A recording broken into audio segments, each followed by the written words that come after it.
네, 안녕하세요. 구강 하편 시작하겠습니다. 그 지방선거제도에 이제 접어들면 그 지방선거제도를 보면 뭐 뒤에 다시 설명을 드리긴 하겠습니다만 여러 번의 지방선거가 있었습니다. 이게 이제 보시면 아시겠지만 1952년, 56년, 60년에 이제 있었고요. 그 다음에 5.16 쿠데타로 폐지됐다가 91년에 다시 부활을 합니다. 이렇게 약간 이제 좀 긴 어떤 그 공백기가 있었죠. 52년도의 지방선거를 보면 52년 4월 25일에 시읍면의회 의원 선거가 있었습니다. 그리고 이제 50년 5월 10일에 시도의회 선거가 있었고요.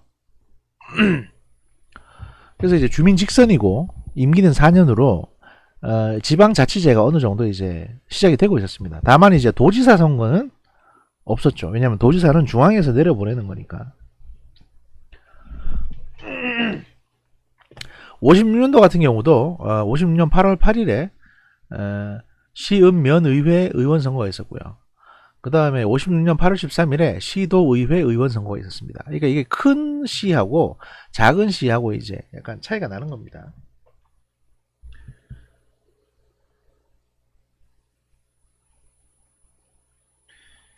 그리고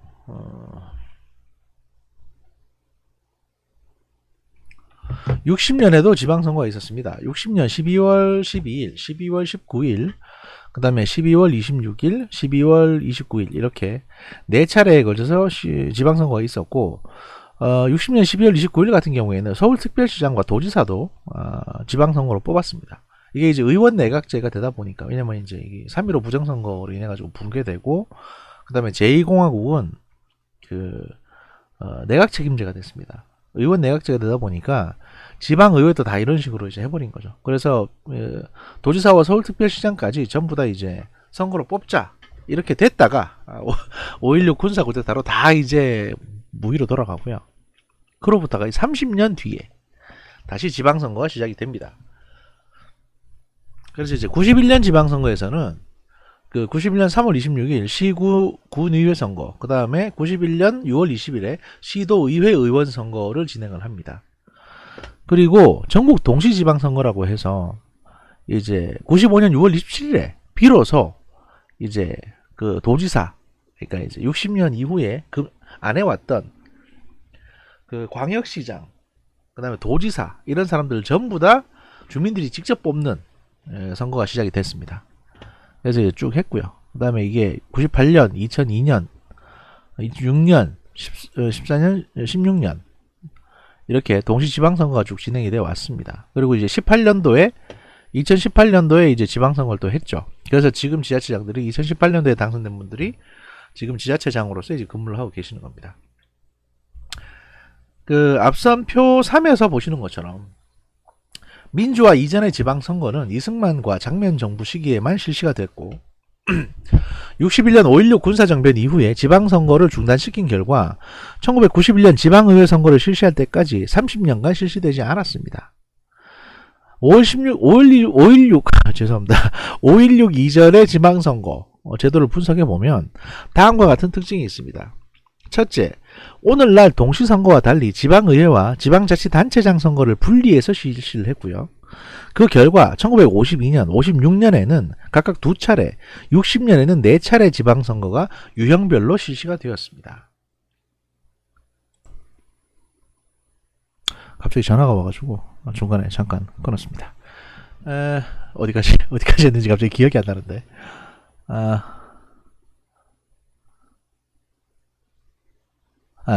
그 결과 1952년, 56년에는 각각 2차례, 60년에는 4차례 지방선거가 유형별로 실시가 됐습니다.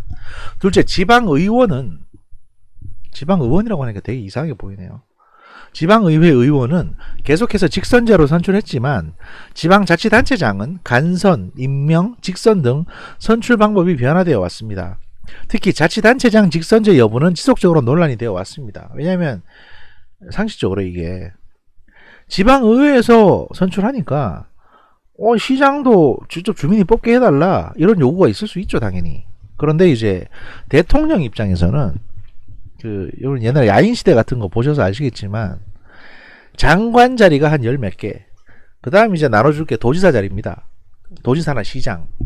그러니까 자기한테 충성을 바치는 정치인들에게 도지사나 시장으로 임명해가지고 이렇게 내려보낸다든지, 또는 밑에서 일하는 공무원들을 거기 앉혀서 충성을 요구한다든지, 또는 이제 뭐 전국적인 단위로, 사실은 전국적인 단위로 그 부정선거를 하려면 그 도지사나 시장이 자기 편이어야 되거든요. 그러니까 이걸 놓칠 수가 없는 겁니다. 이 인사권을 장악하고 있는 거를. 그렇기 때문에 계속 직선제로 하자고 했지만 받아들여지지 않았던 거죠. 그래서 이제 계속 이게 직접 임명하는 걸로, 또는 이제 국회에서 뭐 간선으로 뽑는다든지, 이렇게 좀 이상한 방식으로 계속 유지되어 왔던 게 그런 정치적인 꼼수가 있었다는 겁니다. 그 충성을 보장받으려면 계속 뭔가 자리를 나눠줘야 되니까 뭐 그런 거에 이제 일환이었다라고 보시면 됩니다. 이 도지사 자리가, 도지사나 이제 시장 자리가 그런 거다라고 생각하시면 되고요. 그 1952년에는 자치단체장을 지방의회에서 간접선거를 통해서 선발했으나 56년 지방선거에서는 처음으로 시읍 면장을 이제 직선으로 선출했습니다. 이어서 1960년 지방선거에서는 시읍 면장은 물론 시도지사 선출에도 직선제가 전면적으로 도입됩니다. 셋째, 지방의회 선거구제는 1구 1인을 선출하는 소선거구제와 2에서 10명을 선출하는 중선거구제를 병행하는 것이 기본 틀이었습니다. 그러니까 이제 뭐 요거는 좀 유도리 있게 운영을 했다고 보여집니다. 그러나 1956년 지방선거부터는 시도의원 선거는 1구 1인을 선출하는 소선거구제를 택해서 지금까지 운영이 돼요. 지금까지는 아니지. 소선거구제를 택해 왔고요. 민주화 이후 선거제도라고 해서 이제 87년 체제, 그러니까 87년부터 2017년까지, 이 보고서가 이제 2018년 초에 쓰여졌으니까 2018년 선거 결과는 당연히 여기 담을 수가 없죠. 그러니까 여기선 빠져 있는데 그것들을 다 포괄해서 이제 보통 보시면 됩니다. 현재까지죠. 사실은 현재까지라고 보시면 됩니다. 민주화 이후 선거제도. 민주화 이후에는 민주화 이전과 달리 집권 세력이 정권 창출이나 연장을 위해서 선거제도를 바꾸는 일은 없었습니다. 왜냐하면 대통령 제도가 5년 단임제로 이제 묶여 있으니까요. 지금 우리나라 정치 현실도 보시면 아시겠지만 사실은 이게 좀 죄송한 얘기인데, 뭔가 연임제를 해주고 싶어도요. 그렇죠? 지금 정치인들 하는 꼬라지 보면 뭔가 연임제를 4년씩 해서 뭐 일 잘하면 8년 동안 대통령 할 수 있도록 연임제를 해주고 싶어도 그럴 마음이 전혀 안 생깁니다. 솔직하고 얘기해서 일하는 꼬라지를 한번 보십시오. 한 3년 하다가 쫓아내고 싶죠, 사실은. 그래서 제가 보기에는 지금 우리나라, 대한민국의 가장 적합한 정치 시스템은 뭐냐? 저는 솔직히 말하면 내각 책임제라고 생각해요. 수상이 이상한 짓 한다 싶으면 바로바로 갈아치우는 게 우리나라 국민성에도 맞고, 그게 맞다고 봅니다, 사실은. 예전에는 그 북한이라든지 이런 이제 안보적인 위협 때문에 안정적인 정권이 필요하다라고 해서 이제 대통령제를 해 왔었는데, 지금 이 상황이나 꼬라지를 가만 보니까, 야, 대통령제로 임기를 보장해 주니까 이것들이 그냥 자기 임기 5년 동안에 밑에 있는, 그러니까 대통령은 물론 순수한 마음일지도 모르지만 밑에 있는 측근들은 딱 5년 하고 끝나는 거니까 지가 5년 하는 동안에 어마어마하게 이제 돈만 챙기려고 하는 이런 모습들이 너무나 빤히 보여서 각 정권마다 이런 비리가 없을 수가 없습니다. 이럴 거면 차라리 그냥 내각제 하는 게 나을지도 모르죠. 일 잘하면 그냥 한번 10년이고 뭐 15년이고 계속 해라. 계속 투표 받아서 선출되면 될 거 아닙니까? 그리고 이제 일 못하면 바로바로 그냥 1년 만에 잘릴 수도 있는 이런 내각제를 하는 게 우리나라 현실에 이제 맞지 않나 라는 생각을 조심스럽게 해봅니다. 예. 이게 이제 어차피 강의고 학술적인 차원에서 말씀드리는 거니까 사실 이런 데서나 이제 편하게 얘기할 수 있는 거겠죠, 어떻게 보면. 하여튼 민주화 이후에는 민주화 이전과 달리 집권 세력이 정권 창출이나 연장을 위해서 선거제를 바꾼 일은 없었고, 그 결과 87년 민주화 이후 지난 30년 동안 대통령과 국회의원 선거제도는 기본 틀이 유지되고 있으며, 지방선거 또한 91년에 부활된 이후 95년부터 시작된 동시선거의 틀을 지금까지 지속해오고 있습니다. 제가 지금 목소리 톤이 되게 높죠. 왜냐하면 제가 이제 이 텐션을 좀 끌어올리려고 제가 이제 유튜브에서 개인적으로 하는 그 정분실 그걸 녹음을 좀 하고 다시 강의 녹음을 시작했거든요. 그래야 이제 텐션이 올라가니까. 사실 이런 말씀 드리기 못하지만 저도 여러분 만나고 싶어요. 이게 20명 이하 같으면 만날 수 있는데 지금 20명이 넘어가서 지금 한 60명 단위가 되는 강의니까 여러분 못 만나는 게 너무 고통스럽습니다. 제가 여러분 얼굴을 보고 솔직히 말씀드려서 여러분 얼굴을 보고 읍소도 하고 뭐 그렇지 않습니까? 저렇지 않습니까? 정해진 시간에 만나면 제가 이런 싫은 소리 듣거나 뭐 민원을 겪거나 이런 일이 없지 않습니까? 근데 여러분을 못 만나니까 계속 강의가 늦게 올라온다. 뭐 하여튼 이런 얘기가 계속 나옵니다. 그래서 제가 결심을 하고 저기 요번 주 안으로, 그러니까 지금 몇째 주죠? 지금 이제 10일간, 이게 10일, 오늘이 며칠이냐면 그 11월 11일입니다. 11월 11일인데 제가 오늘 안으로 그 요번 주, 그러니까 10일간까지 다 마무리 하려고 그래요. 아예 내가 올려놓고 마음 편하게 살아야겠다 생각이 들어서. 근데 그러다 보니까 텐션을 좀 올려가지고 지금 제가 철야로 이 녹화를 다 마무리 하려고 합니다. 근데 그 말하는 게 참 어렵습니다. 제가 지금 강의를 토탈 해가지고 한 4개 정도 하고 있거든요. 여기서만 하는 거 아니니까 한 4개 정도 하고 있는데 아우 힘들어. 그러니까 좀 그렇습니다. 물론 돈 받고 하는 거니까 당연히 제가 여러분들에게 뭐 좀 앓는 소리를 할 수는 있지만 사실 제 시간에 올려야 되죠. 제 시간에 하는 게 맞는데.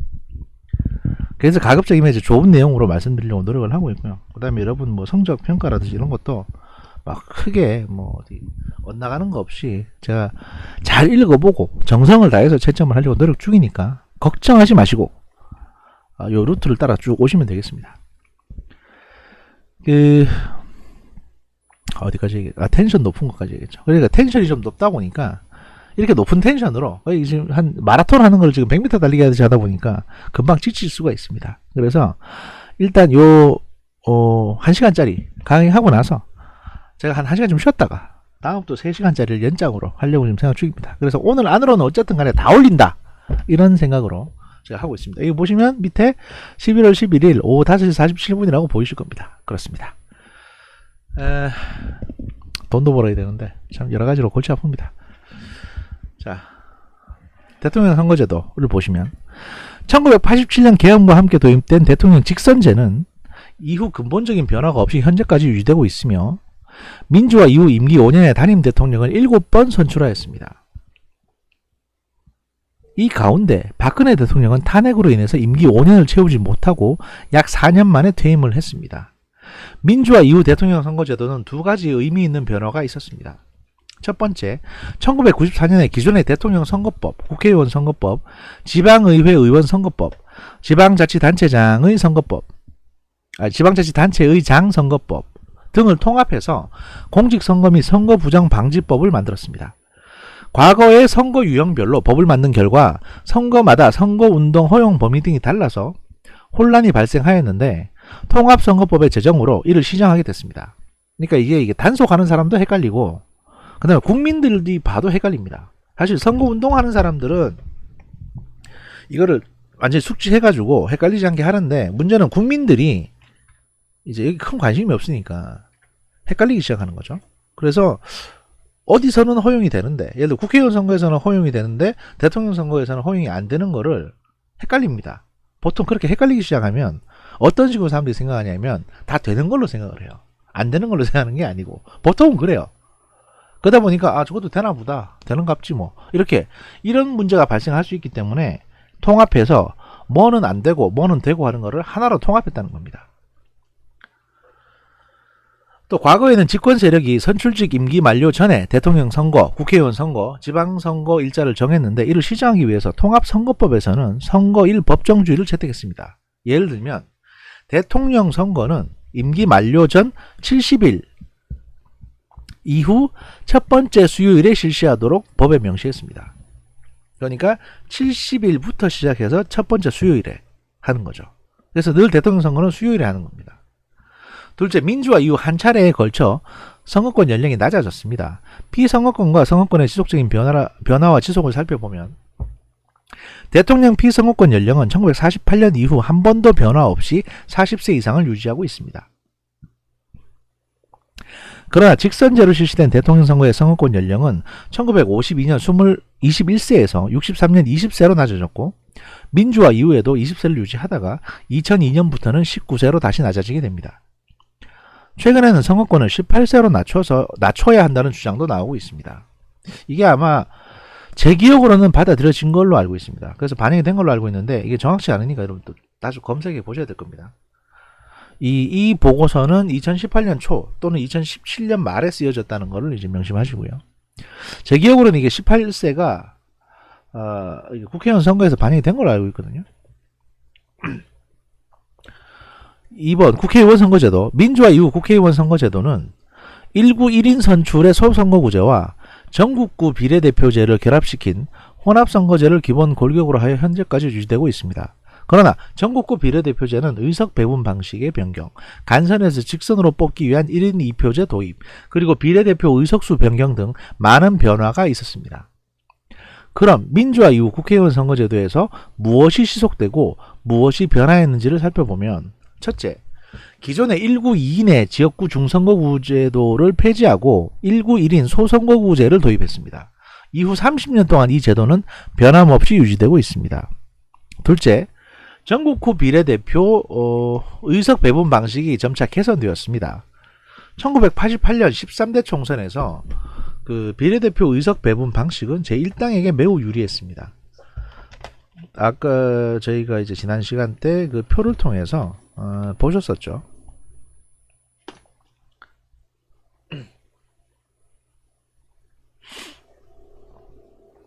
제1당은 득표율 관계없이 비례대표 의석의 2분의 1을 우선적으로 배분받았고 나머지 의석은 제2당을 비롯해서 지역구 의석 5석 이상을 차지한 정당들에게 배분됐습니다. 이러한 불공정한 의석 배분 방식을 시정하기 위해서 92년 14대 총선에서는 보통 총선이면 국회의원 선거를 말합니다. 대선이 대통령 선거, 총선이 국회의원 선거입니다. 총선에서는 제1당 우선 배분 원칙을 폐지하고 순수하게 정당별 의석 비율에 따라 배분하도록 변경하였습니다. 그러니까 예를 들어서 이제 그 이전 같은 경우에는 한 석이라도 많으면, 예를 들어서 자한당이 150석이고 아니지 자한당이 100석이고 민주당이 99석이라고 합시다. 그러면 자한당이 한 석 더 많으니까 1당이잖아요. 그럼 1당한테 절반을 주는 거예요. 이랬었는데 이제는 득표율 따라, 그러니까 100석이면 국회의원이 300명이니까 30%, 그럼 비례에서도 30%만 주는 거예요. 그러면 민주당은 99석이니까 한 29% 정도 받겠죠. 이게 어떻게 보면 합리적이죠, 그죠? 그러니까 이제 그렇게 하는 겁니다.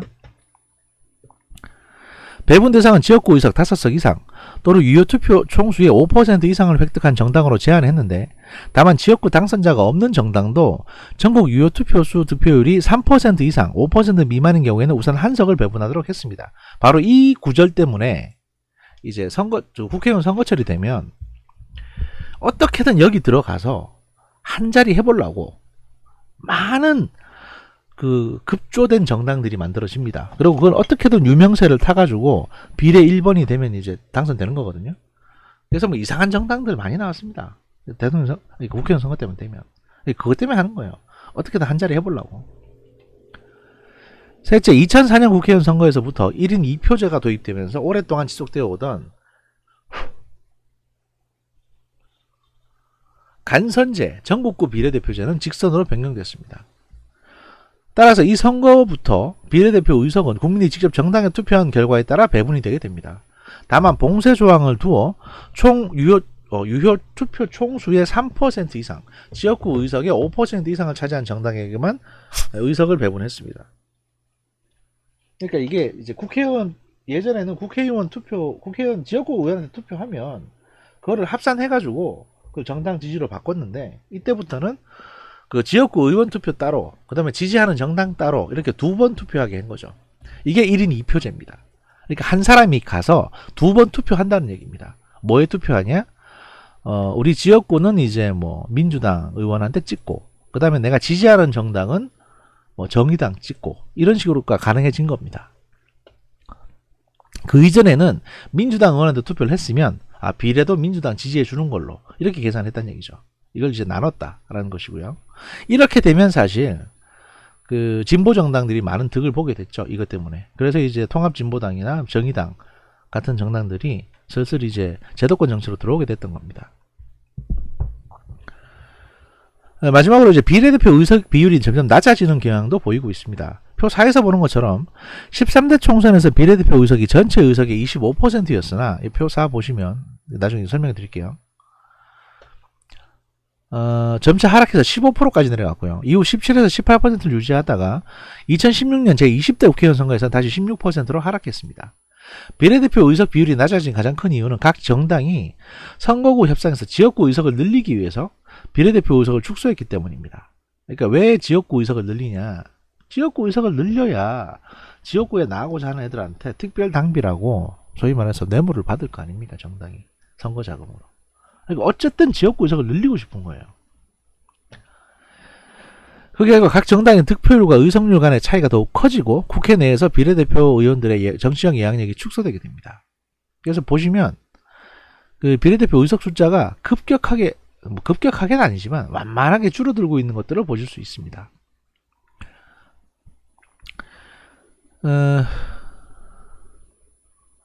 이외에도 민주화 이후 국회의원 선거 제도는 선거운동 방식을 비롯한 여러 분야에서 많은 변화가 있었습니다.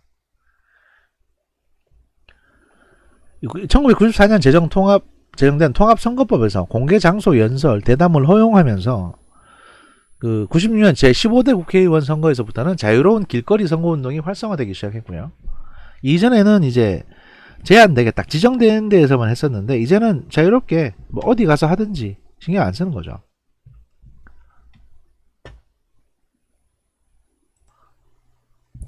그 2000년 제16대 국회의원 선거부터는 후보자의 전과 기록 등 정보 공개를 함으로써 유권자의 알 권리가 확대됐습니다.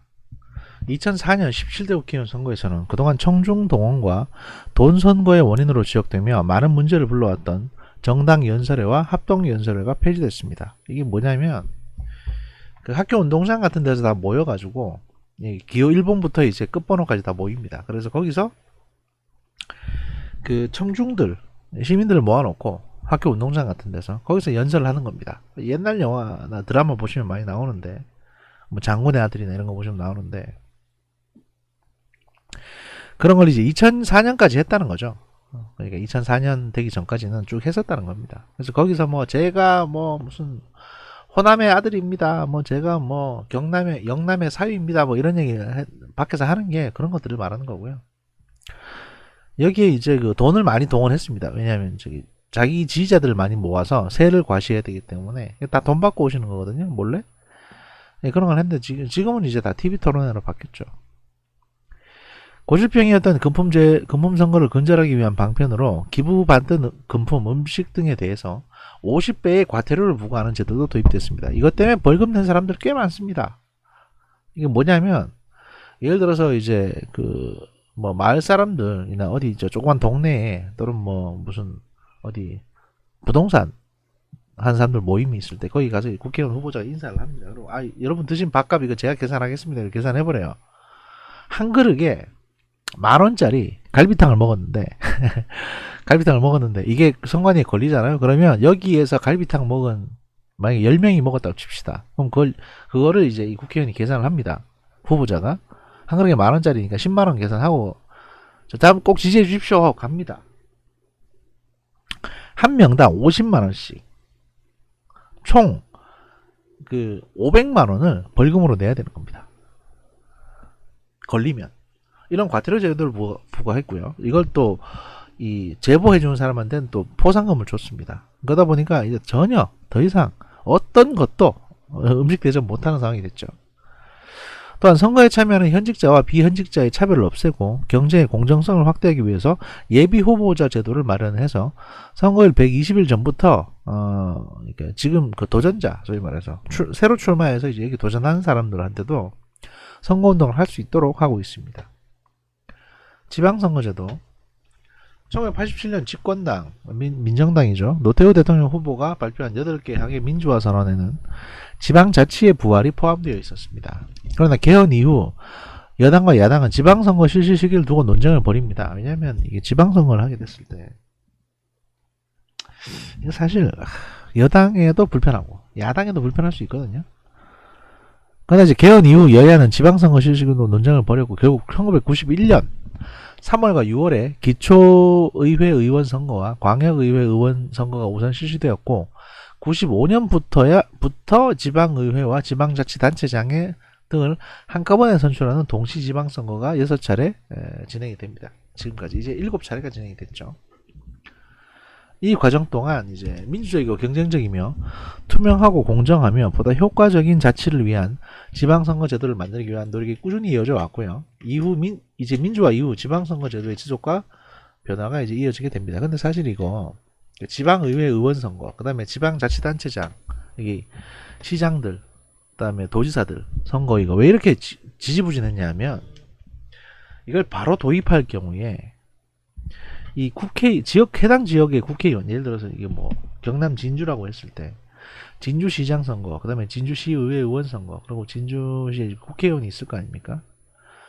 이 지방의회에서 출마하려면 지방의회 뭐 의원이 되고 싶다 또는 이제 시장이 되고 싶다 출마하려면 어떤 공천이나 또는 어떤 당의 지지를 받는다라는 걸 해서 출마를 해야 되는데 그러다 보니까 보통은 그래서 이제 국회의원 못된 사람이거나 아니면 계속 선거에 떨어진 사람들 또는 이제 돈 좀 있는데 그 현재 그 지역의 지역구 국회의원한테 짝 달라붙어 가지고 저 좀 공천 받을 수 있도록 저 좀 지지해 주도록 노력 좀 해주십시오. 저 새누리당 또는 민정당 이름으로 당선되고 싶다. 이래가지고 이제 로비를 합니다. 그래서 충성맹세를 하는 거예요. 이런 게 바로바로 이제 이게 안 됐기 때문에 가급적이면 시기를 늦추려고 했던 겁니다. 사람을 좀 키워가지고 하려고. 그래야 이제 거기서 뭐 걔들이 나중에 국회의원 선거할 때는 얘들이 이제 제1선 조직의 역할도 해주고 뭐 사실 그랬던 거죠. 그래서 이제 함량미달, 뭐 갈비집 사장, 뭐 깡패, 뭐 이런 사람들이 엄청나게 많이 출마를 했고요. 또 이 당시 지방 기초의회 의원이나 광역의회 의원 같은 경우에는 무보수였습니다. 무보수. 거의 월급이 없었어요. 그러다 보니 그냥 명예직이라서 그냥 뭐 자칫 많이 떨어지는 사람들이 많이 나왔었습니다. 이것도 사실 돈이 들어가는 선거이긴 하거든요.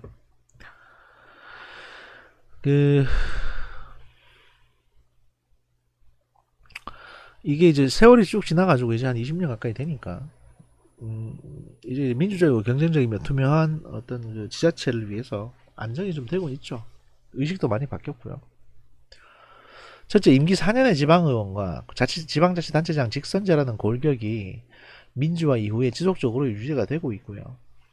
다만 1995년에 선거 시기 조정을 위해서 일시적으로 임기를 3년으로 조정한 적이 있었습니다. 둘째, 기초의회 의원 선거는 처음에 선거구당 1에서 4인을 선출하는 소선거구제와 중선거구제를 병행하다가 2006년부터 선거구당 2인 이상을 선출하는 중선거구제로 변경되었습니다. 그래서 한 선거구에 그러니까 뭐 기초의회, 그러니까 뭐 작은 시의회 의원 같은 경우에는 한 선거구에 2명이 나올 수도 있습니다. 중선거구제 도입은 당시 영원하면서 나타나던 지역정당이 의석을 독점하는 지역주의 개혁을 타파하기 위한 시도 중 하나였고요. 그래서 영남 호남에서 이제 이거 2명 뽑으라고 하니까 하나는 뭐 그럼 보수, 하나는 진보 이렇게 투표해 주는 거죠. 또 중선거구제를 통해 소수 정당이나 신진 인사들이 의회 진출이 확대되면 지역사회의 다양한 이해관계가 반영되고 그 단체장에 대한 이제 의회의 견제가 잘 이루어질 것이라는 판단도 작용을 했습니다. 이와 대조적으로 광역의회, 그러니까 거대한 시, 예를 들어 특별시, 직할시라고 불리는 지금의 광역시, 대구나 인천 같은 광역시나 또는 경상남도, 경상북도 같은 광역의회 선거는 한 지역구당 1인을 선출하는 소선거구제를 계속해서 유지해 왔습니다. 그러니까 이제 기초, 밑에 뭐 아주 작은 시의회는 한 선거구에 2명씩 뽑게 해주고 좀 큰 선거 지역구는 이제 한 선거에 1명만 뽑는. 그래도 사실은 숫자는 충분하니까요. 세 번째, 지방선거에서 비례대표제를 병행했는데 광역의회는 1995년, 기초의회는 2006년부터 비례대표제가 도입됐고 2002년부터는 1인 2표제를 실시하고 있습니다. 사실 공천만 받으면 이 비례대표 되는 거는 크게 어렵지 않다고 하더라고요. 그 결과 지방선거에서는 기초의회 지역구와 비례대표, 광역의회 지역구와 비례대표, 기초단체장, 그리고 광역단체장 등 6개 선거를 동시에 실시하게 되었습니다. 최근에는 교육감 직선제가 도입되면서 7개의 선거를 동시에 치르고 있습니다. 그러니까 이제 전국 동시지방선거라고 하면 이 7개의 선거, 교육감까지 해서 7개의 선거를 동시에 치르게 되는 겁니다. 네 번째, 2006년부터 영주권 취득 후 3년 이상 국내에 거주한 19세 이상의 외국인에게 지방선거 참정권을 부여를 했습니다. 이것은 매우 이례적인 것으로 보통 대부분의 나라들이 이렇게까지는 안 합니다. 외국인한테 준다는 거는. 우리나라가 최근에 이제 다문화 사회로 나가야 한다는 인식에서 나온 것이고요. 마지막으로 지적할 부분은 2014년 지방선거에서 우리나라 역사상 처음으로 사전투표 제도를 도입한 점입니다. 이 제도는 투표일에 불가피한 사정으로 투표할 수 없는 유권자가 전국의 사전투표소에서 미리 투표할 수 있는 제도를 말합니다. 도입되어 결과 매우 성공적이었고 2016년 총선, 2017년 대선에서도 계속 실시되어서 사전투표 제도는 이제 제도화되었습니다. 미리 우편으로 투표하는 거예요. 지금 미국에서 이제 투표 제도가 문제가 되고 있는데, 미국 대선에서 그거는 이제 왜 그러냐면 주마다 법이 다르고 또 워낙 크기 때문에 이 하루나 이틀 만에 그 해당 지역구나 해당 지역구 주소로 갈 수가 없습니다. 우편물이 물리적으로 안 됩니다. 그게. 그래서 지금 저렇게 문제가 되는 겁니다. 그러면 며칠 걸려서 도착하냐, 얼마까지 기다려줘야 되냐, 이거에 대한 기준이 들쑥날쑥하니까 각 주마다 선거 당일 투표하고 선거 당일 발송한 소인이 찍혀 있으면 그건 인정해 준다는 것도 있고, 심지어 이거 어떤 주에서는 투표 개표일에 그 투표소로 도착하지 않은 사전투표, 우편투표는 인정하지 않겠다는 주도 있습니다. 이게 들쑥날쑥한 거죠. 지금 이 문제 때문에 이게 좀 부실하다고 해가지고 미국 대통령 선거에서 이제 바이든 후보 쪽에 이제 그 부정선거가 진행됐던 게 아니냐라는 이제 의혹이 나오고 있고, 여기에서 지금 이것과 관련해서 트럼프 대통령은 이제 불복하겠다, 그리고 이제 법원에 가서 판결을 받겠다 지금 이러고 있고, 뭐 여러 가지로 좀 복잡한 상황입니다. 일단 지금까지 집계된 걸로만 따지고 보면 바이든이 이제 270명을 넘었기 때문에 바이든이 일단 당선자로 봐야 되는 게 맞는데, 물론 이제 그 선거인단이 다시 모여서 또 투표를 하거든요. 거기서 사실은 결과가 바뀔 수도 있습니다. 근데 또 그만큼 미국 사람들이 트럼프 별로 안 좋아하는 것 같기도 하고, 나라가 워낙 크다 보니까 검증이 된 게 저 정도면 일반적으로는 이제 승복을 하죠. 그러고 이제 정권 물려주는데 이건 너무 첨예하게 대립돼 있다 보니까 트럼프도 양보를 못하는 것 같습니다. 그래서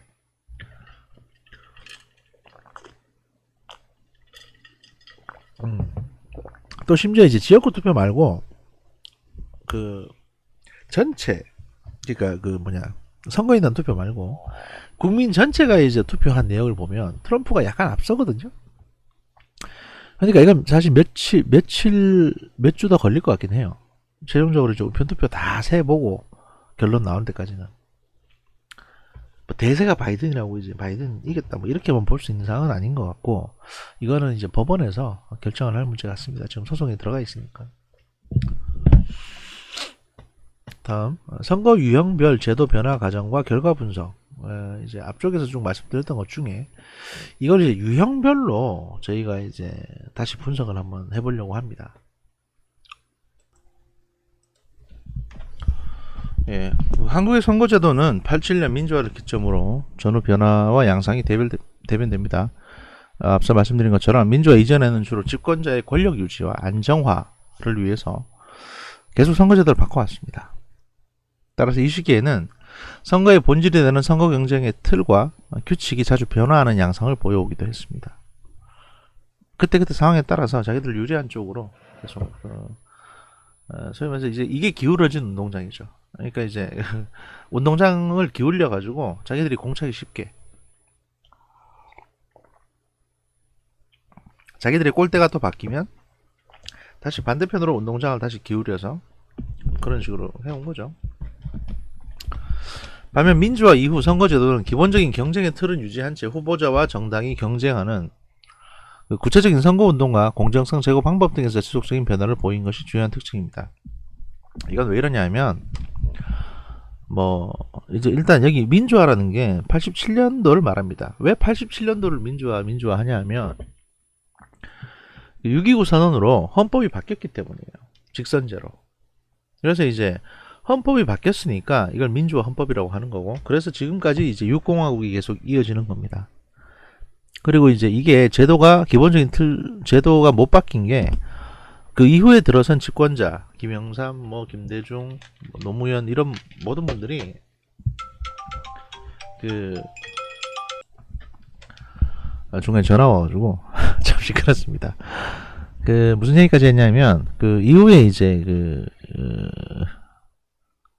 김영삼, 김대중 뭐 6공화국 출범 이후에 노무현 이런 분들이 그 뭐랄까요?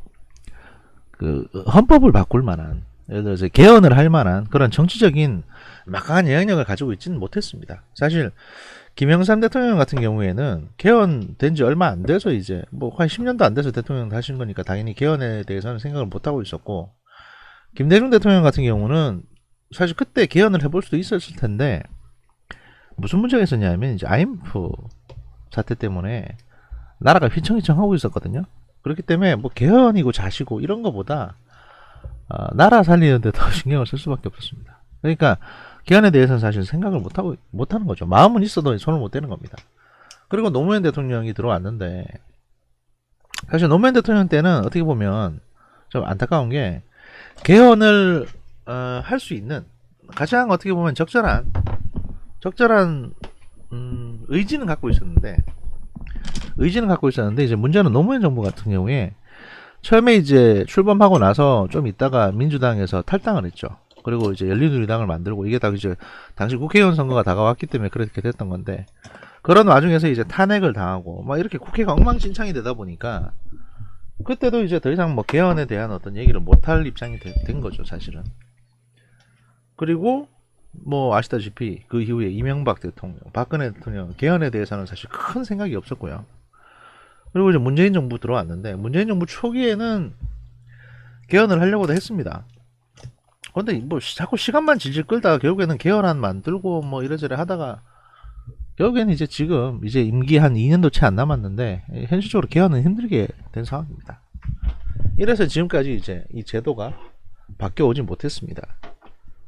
바꾸고 싶었는데 뭐 아주 손을 못 댄 거죠, 사실은. 그리고 이제 이 시점까지 왔고요.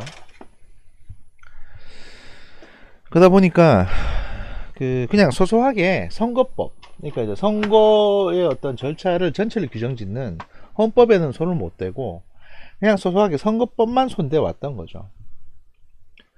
그렇게 변화해서 지금까지 왔다라는 부분 말씀드렸고요. 그 중에서 이제 그러면 세부적으로 들어가서 그 어떤 부분들이 과연 이제 뭐 문제가 있어 왔는지 뭐 그런 것들을 좀 보면, 첫 번째 대통령 선거제도, 대통령 선출 방식이 있어가지고 직선제와 간선제가 계속 이제 번갈아 가면서 사용되게 됐습니다. 이것도 사실은 어떻게 보면 비극적인, 이게 대부분 다 어떤 정치적으로 큰 혼란과 그 다음에 비극적인 사건들을 물고 있는 거죠. 물고 있는 건데, 선거제도의 가장 근본적인 핵심적인 문제는 누가 대표를 선출하는가입니다. 사실 여러분 지금 미국 대선도 보시면 아시겠지만 이 문제가 클리어하지 않게 돼 있기 때문에, 물론 땅도 넓고 하니까 클리어하지 않게 돼 있기 때문에 이제 지금까지 계속 트럼프가 이겼냐 바이든이 이겼냐 이래가지고 지들끼리 싸우고 있는 거죠. 코미디입니다, 사실 이게. 이는 주권의 행사와 선거 결과에 있어서도 중요한 의미를 지닙니다. 우리나라의 경우 지난 70년 동안 대통령 간선제와 직선제가 여러 차례 바뀌어 왔습니다. 왜 이렇게 대통령 선출 방식이 빈번하게 변화되어 왔는지를 살펴보면, 민주화 이전의 대통령 선출 방식의 변화는 대부분 그 대통령의 권력 유지 또는 연장을 위한 목적에서 이루어진 인위적인 개편의 결과였습니다. 그러니까 어떻게든 현직 대통령이 대통령을 한 번 더 하기 위해서 꼼수를 쓰는 방식이었다는 거예요. 계속 뭐 4.4 5.입 개헌, 그 다음에 뭐 또 뭡니까 저기 삼선계연, 뭐 유신, 그다음에 이승만 대통령 같은 경우에 뭐 종신 대통령제로 하자는 등 초대 대통령에 한해서는 뭐 이런 말도 안 되는 소위 말해서 현실 그 민주적인 절차를 완전히 이제 쌈 싸먹는 그런 일들이 비일비재 해 왔고요. 우리나라 국민들이 그래도 성격이 좋아서 멱살만 안 잡았다 뿐이지. 일단 뭐 어디까지 망가지는지 한번 지켜보자라고 해서 계속 지켜봐 왔던 거거든요. 사실 지금 상황에서 보면 우리나라 국민들이 되게 똑똑한 사람들이에요. 똑똑한 사람들인데 정치가들은 이런 국민들 되게 바보 취급을 해왔습니다. 사람들이 왜 저렇게 행동을 하는지 모르겠냐고요. 어차피 같은 밥 먹고 같은 문화권에 사는 사람들인데 저 인간이 왜 저렇게 말도 안 되는 소리를 하는지 모를 것 같습니까? 다 압니다. 아는데도 뭐 지금처럼 SNS나 이런 것들이 없으니까 대놓고 말을 못하는 거예요. 그냥 언론사만 틀어주고 있으면 비판적인 언론은 안 들리는 거죠. 그래서 이제 하다 안 되니까 사람들이 길바닥으로 나가서 시위를 하고 뭐 이렇게 자기 의사 표시를 하고 막 이랬던 겁니다.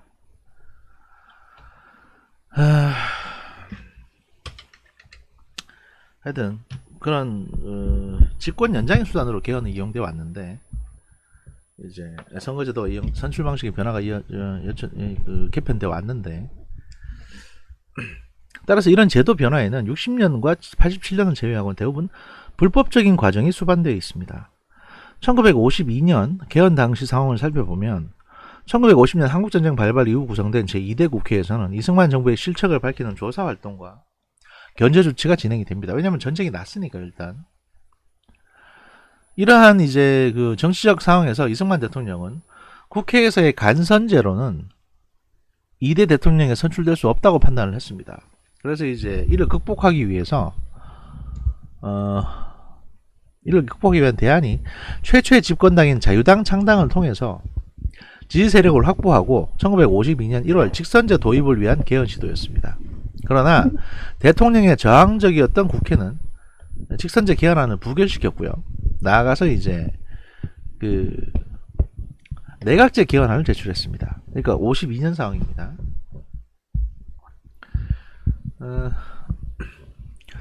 직선제 개헌을 위한 상황이 더 어려워지자 이승만 대통령이 결국 계엄령을 선포하고 국회의원 체포 및 강제구금, 경찰 및 군대 동원 등의 방법을 통한 이른바 부산 정치 파동. 그러니까 이게 부산에 국회가 피난가 있었거든요.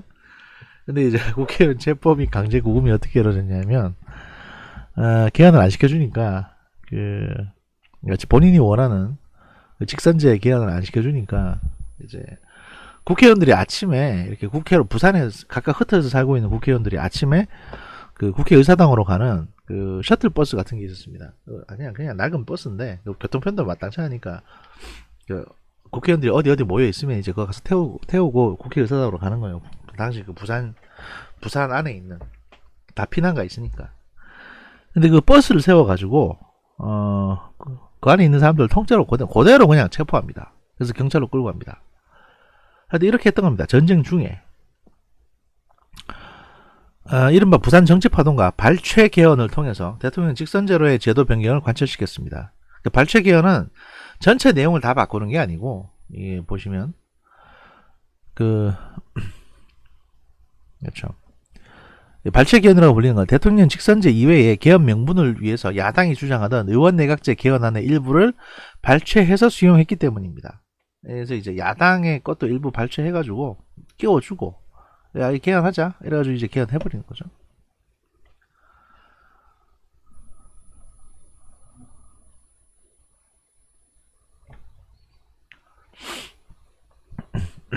직선제 개헌은 결과적으로 국민이 직접 대통령을 선출할 수 있는 권리를 갖다 주긴 했습니다. 웃기게도. 그런데 불법적이고 변칙적인 직선제 개헌이 올바른 국민의 주권의 회복을 의미하는 것은 아니었죠. 그 배경과 과정만 놓고 본다면 이승만 대통령이 간접성 국회의원들의 간접 선거로는 대통령 될 수 없을 것 같으니까 일단 국민들에게 한번 호소해 보자. 내가 말은 잘하니까 이렇게 해서 이제 직선제로 바꾼 겁니다.